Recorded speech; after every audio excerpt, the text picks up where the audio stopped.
We started building tools to manage all of that for ourselves, and we were using Sociocracy, and we wanted to have a token-based governance system where it's based off of contribution. So the more you contribute, the more voice you get, then you help steer it. So it's being steered by the people who are contributing the most. So it's a way of kind of like honing in, wisdom, rather than just building plutocracies, which is most DAOs, where you can just buy a token. So you can just buy as much voice as you want. And cool, now all the VCs are deciding how Web3 evolves. Yeah. That's real fun. Like, I remember this from your talk with Chris. Missed the plot, Like, we had a freaking Wall Street revolution in 2008. That's like why we started this. And somehow along the way, the movement's been co-opted by the banks, and now we're building systems for them. It's like, guys, if they control the financial system and they can print trillions on a dime, why the hell would you connect their legacy financial system to our new one and then build all our governance tokens so they could buy it? Like, come on.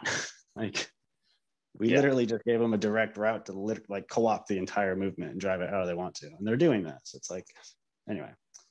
So that's also like why we set up Hypha and why we did our own DAO rather than working with any other existing DAO platform, is they're all building just plutocracies and, all paying fees to vote. So other DAOs, they're not really DAOs. They're a 3-person multi-sig where people signal a vote. And the 3 people are technically the ones that are making the decision. They don't have to follow the signal vote. So most DAOs really aren't really governed by the token holders. Right. Unfortunate. And it would be, prohibitively expensive. So it's kind of the reasons we set up on EOSIO, but we didn't really go with EOS at the beginning. It just had a bad reputation, and everyone kind of understands all that. It was great. It was just community led, real grassroots. It, struck a chord there. A really awesome community.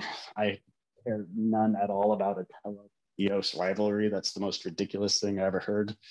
There's so much room for this whole movement to grow. Like, let's collaborate together.